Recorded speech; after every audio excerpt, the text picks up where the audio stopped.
Parmi toutes les choses dans le monde, parmi toutes les choses qu'un être humain peut faire, pourquoi le yoga?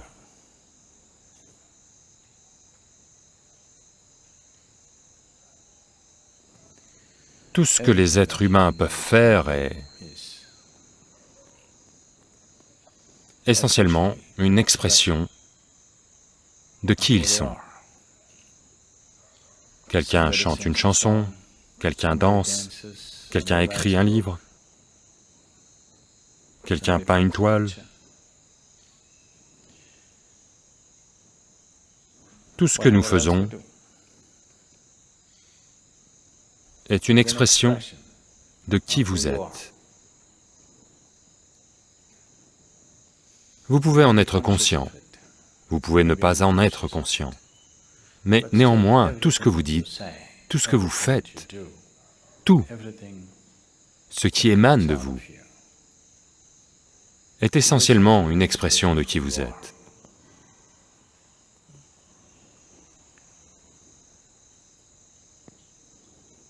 Donc le yoga, en ce sens, est diamétralement opposé à ceci.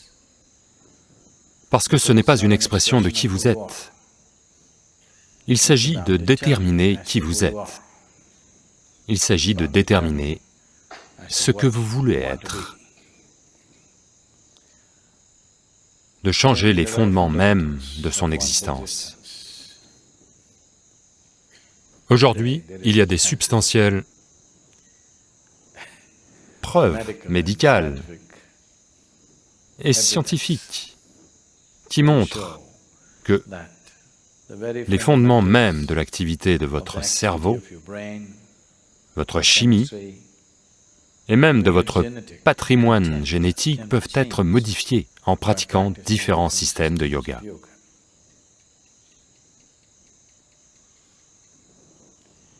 Cela n'avait pas besoin d'être confirmé, puisque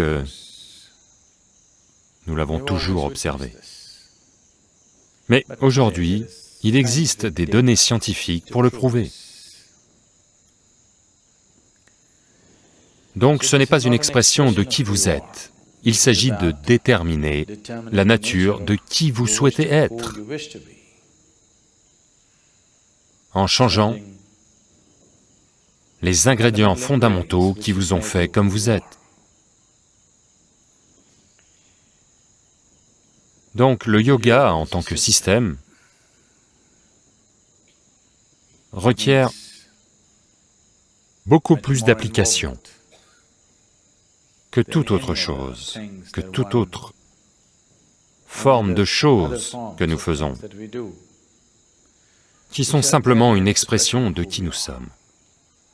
Si vous vous exprimez pleinement, au travers d'une activité, quelle qu'elle soit, ça peut aussi vous laisser quelque peu transformer. Si vous cuisinez de tout votre cœur, une certaine transformation peut avoir lieu. Oui, prenez soin d'une vache peut changer votre vie. Si vous chantez de tout votre cœur, une certaine transformation peut avoir lieu. Si vous dansez de tout votre cœur, une certaine transformation peut avoir lieu. Mais c'est seulement un certain effet qui se produit à cause d'une implication absolue dans une activité en particulier.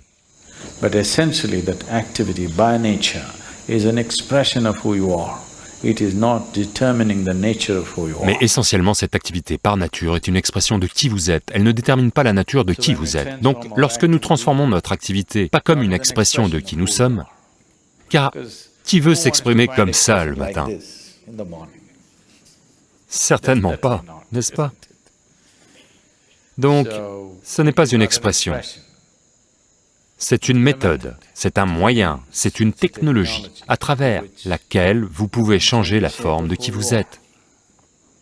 Au sens propre comme au sens figuré. Vous pouvez changer la forme même de qui vous êtes vraiment là maintenant. Cela peut être transformé, car qui vous êtes là maintenant en tant que personne est une combinaison de choses.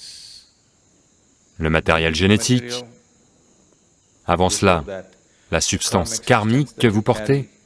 À cause de cela, vous avez choisi un certain utérus, donc un certain matériel génétique, et depuis l'instant de votre naissance, les impressions de toutes sortes qui sont entrées en vous, sous la forme de diverses expériences, situations, pensées, émotions, relations, associations,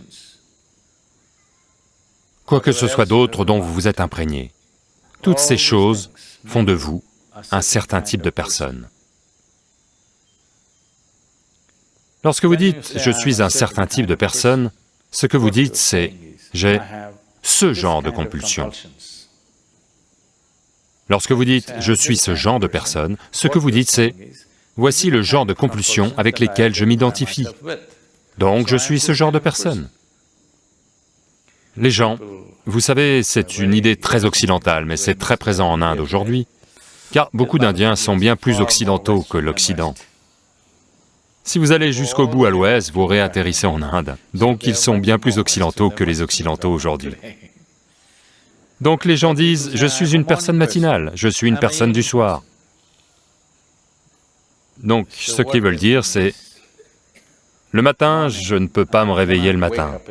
Ça veut dire, je suis une personne du soir, je ne peux pas rester éveillé le soir, donc je suis une personne matinale. Ce n'est pas tout, les gens, ça va loin, vous savez, certains sont BlackBerry, d'autres sont Apple. Le monde est divisé de tant de manières. Ce ne sont pas que des instruments que vous utilisez et laissez de côté, vous vous identifiez à eux. Donc il y a ceux qui sont plutôt pâtes, il y a ceux qui sont riz, il y a ceux qui sont pizza, vous savez, toutes sortes. Donc, le genre de personne que vous êtes est essentiellement un certain type de compulsion. Donc vous vous mettez au yoga parce que vous ne voulez pas être ce genre-ci ou ce genre-là. Vous voulez être le genre de personne que vous avez besoin d'être à un instant donné. Si c'est le matin, vous êtes du matin, si c'est le soir, vous êtes du soir. Si on ne vous demande pas d'être une personne, vous n'êtes pas une personne. C'est-à-dire que vous devenez flexible. Cette flexibilité, on commence à travailler avec votre corps, pour commencer. Ensuite, elle doit entrer dans chaque aspect de votre vie. Votre structure physique, votre structure psychologique, votre structure émotionnelle, votre structure karmique. Tout doit devenir flexible pour que ça puisse être quoi que ce soit qu'on lui demande d'être. Ça n'est pas coincé dans une façon d'être ou dans une autre.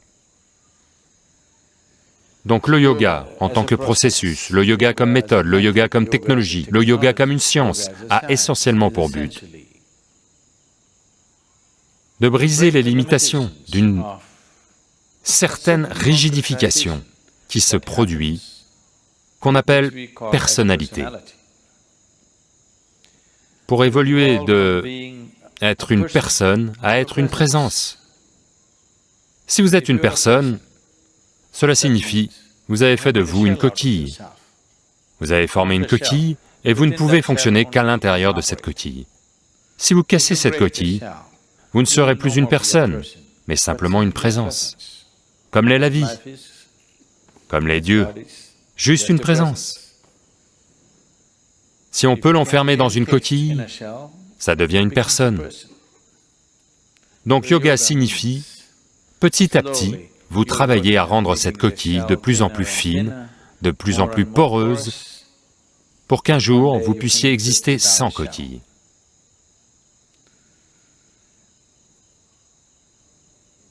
Donc essentiellement, dans votre expérience, yoga veut dire matin.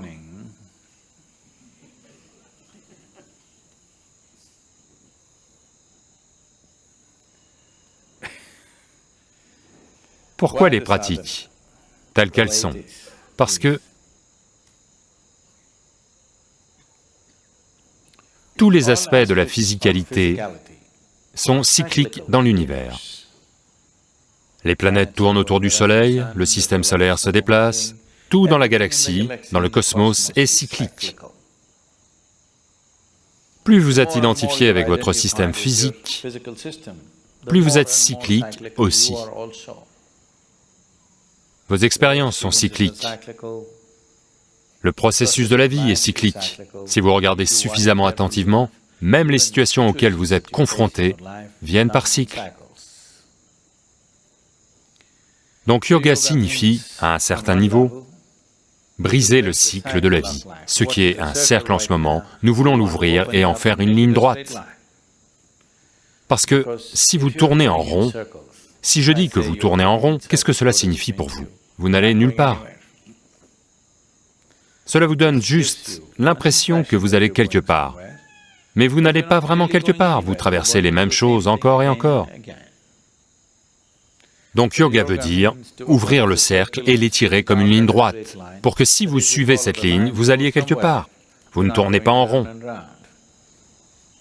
La nature ne va pas vous libérer, si simplement. Vous devez y travailler, et y travailler, et y travailler. Autrement, vous devez être heureux de tourner en rond. Un cercle peut aussi être décrit comme un cirque. Si vous devenez conscient, tout ça ressemble à un cirque. Si vous n'êtes pas conscient, vous ne pouvez voir qu'à 1 mètre devant vous, alors tout est réel. Si vous pouvez voir tout le cercle de votre vie, soudainement ça devient comme un cirque. Une fois que vous réalisez que c'est un cirque, vous ne voulez pas traverser le cirque encore et encore. Seulement, si votre vision est trop limitée, vous ne pouvez voir qu'à 1 mètre devant vous. Tout est réel pour vous. Si vous vous ouvrez et voyez le cercle entier, la façon dont vous fonctionnez, ça ressemble à un cirque et définitivement, vous ne voulez pas que ça continue pour toujours, vous voulez y faire quelque chose. Donc ces cycles répétitifs de compulsivité se produisent parce qu'il existe différents types de mémoires dans le système. Des mémoires karmiques. Information signifie essentiellement mémoire, n'est-ce pas? Ce sont les fondations faites d'informations que nous portons qui ont construit ce corps tel qu'il est. Pour vivre en lui et pas être façonné par lui ne viendra pas facilement. Je ne dis pas que c'est difficile, mais ça nécessite d'y travailler. Les pratiques sont là juste pour ça. Aussi simples soient-elles, chaque jour, si elles sont pratiquées, petit à petit, on peut voir un certain niveau de liberté se produire en soi, pas à pas, peut-être centimètre par centimètre, peut-être micromètre par micromètre. Mais personne ne peut dire que ça ne vous libère pas. Ça va lentement vous libérer. Si vous voulez aller vite, beaucoup plus à faire. Ça ne vous dérange pas d'aller doucement? Quelque chose à faire.